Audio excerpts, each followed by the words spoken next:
Hey there, students. Today we're going to do a video. It's about 15 minutes long.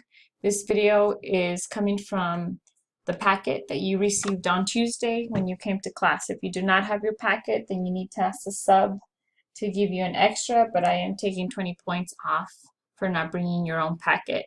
If you were absent, the substitute should have your packet numbered with your name on it.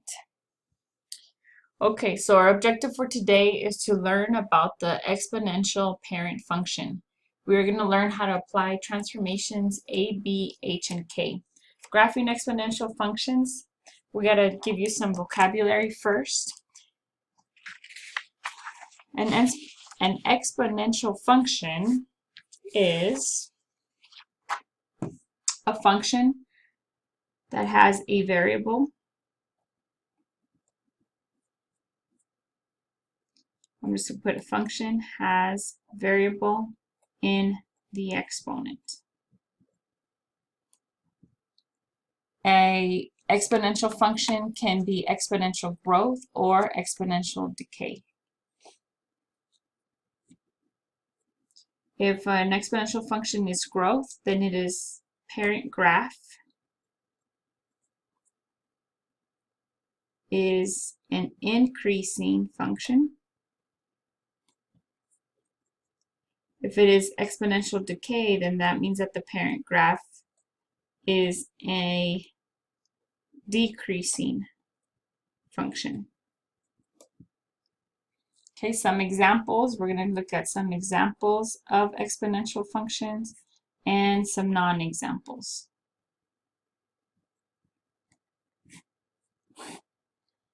Okay, some examples of a function would be y equals to exponential function 2 to the power of 3x minus 1. Since there is an exponent, x minus 1 in the exponent, a variable in the exponent, it is called exponential.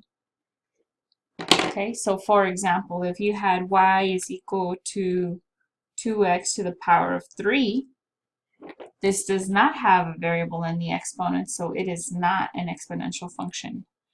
Another example would be if we had y equals to 4e to the power of x plus 1. Okay, it has an x in the exponent, so it has a variable in the exponent. It is an exponential function. Another non-example would be if we had e times x minus 4 squared. The squared is not a variable, so this is a non-example. This is a formula that we're going to see next week. It can be given for interest rate. If you notice, raised to the 4t, the t is our variable, and that gives you an example of an exponential function. Let's take something similar to that equation. Maybe everything stays the same, except we have it raised to the 4th power. The 4 without a variable t makes it a non-example. And the last example is if we have, for example, something like that. There are two variables in the exponent, a t and an r. The rate will probably be constant, but another example of a non-example is pi r squared.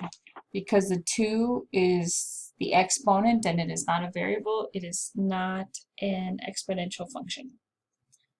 Okay, now that we got that part, let's scoot over a little bit to the parent graph. Okay, the parent graph always passes through the point 0, 1. So it always passes through that point, and whatever that point is, which is b, whoopsies, sorry, 1 comma b. So 1 comma whatever that b is, and your b is coming from your base. There always exists a horizontal asymptote. It is y equals to 0, and it is an imaginary boundary line that the graph gets really, really close to, but never really reaches it and never really passes it. Okay, the domain of an exponential function is always going to be all real numbers. Negative infinity to positive infinity, or you can call it all real numbers. Okay, the range is going to depend on your horizontal asymptote. So wherever your horizontal asymptote is, in this case it's at 0, and the function is going up, so it's from 0 to infinity.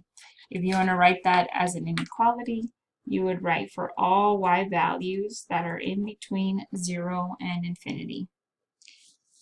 Okay, let's look at transformations. Transformations just look similar, hopefully, that you guys start to see the similarity between all the other transformation functions that we've seen.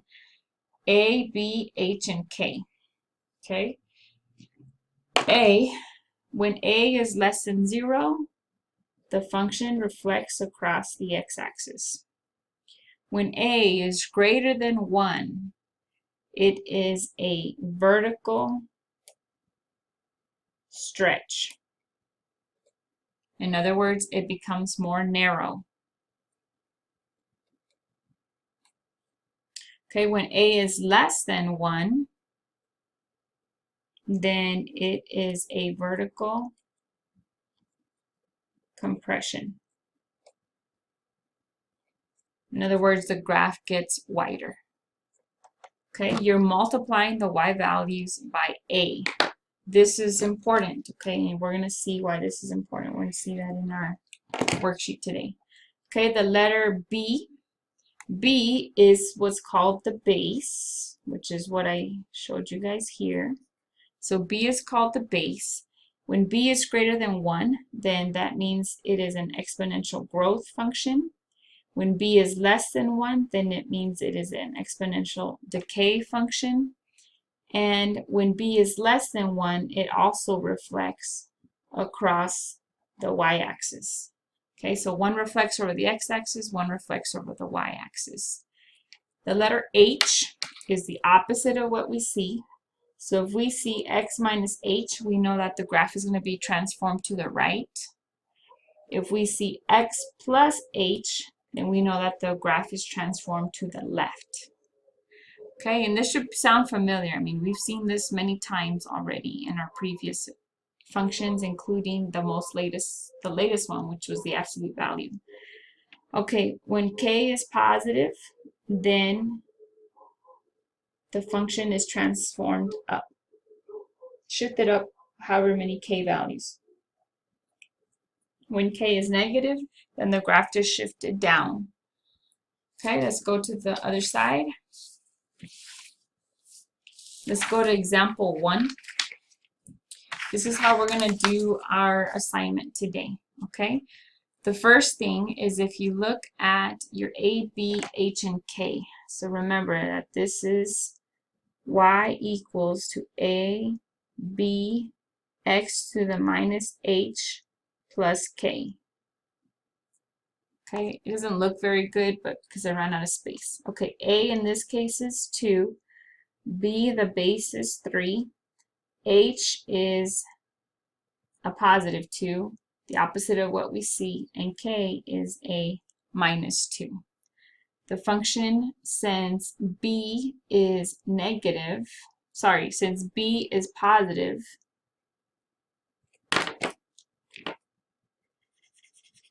I know that this is going to be an actual growth. Okay, the asymptote occurs at y equals to -2. Your asymptote is dependent on your k. So growth is dependent on B, asymptote is dependent on k. Okay, so in order to do this, we're going to say, all right, so the graph always goes through 0, 1. We know that for sure. And we know that it's going to go between 1 and comma B. So B is actually equal to 3. So the points that we have to start off with are 0, 1, and 1, 3. But these transformations tell it to change in some way.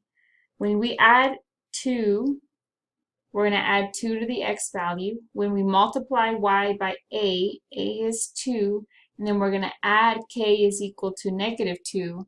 to the y value. So if you look at h, we have hk, okay, and then we have x and y. So we're going to add 2 to the value of x. So what's 0 plus 2? 2, and 1 stays the same. Okay, then we go to the next one. Multiply y, in this case we have x and y, by a equals to 2. So 1 times 2 is 2. That is our new ordered pair. And then the last transformations is that we add a negative 2 to y. So we have x and y. 2 minus 2 is 0. So that is your first ordered pair. We want to plot this on our graph. So we're going to go move 2 to the right. We don't go up or down, so there's our point. We're going to repeat the same step for 1, 3. I'm going to add 2 to x. This is x and this is y. So 2 plus 1 is 3. The 3 stays the same. Then it says multiply y by a equal to 2. So this is x and this is y. 3 times 2 is 6, and the x value stays the same. And the last thing we're going to do is add a negative 2 to y. This is x and this is y. So x is going to stay the same. And what is 6 minus 2? That's right, it is 4.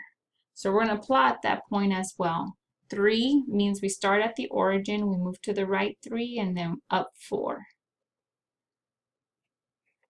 Our asymptote is at y equals to negative 2. So I'm going to draw an imaginary dashed line here as my boundary line. And then I'm going to connect. I know that it's an exponential growth function, so my graph should be pointing up.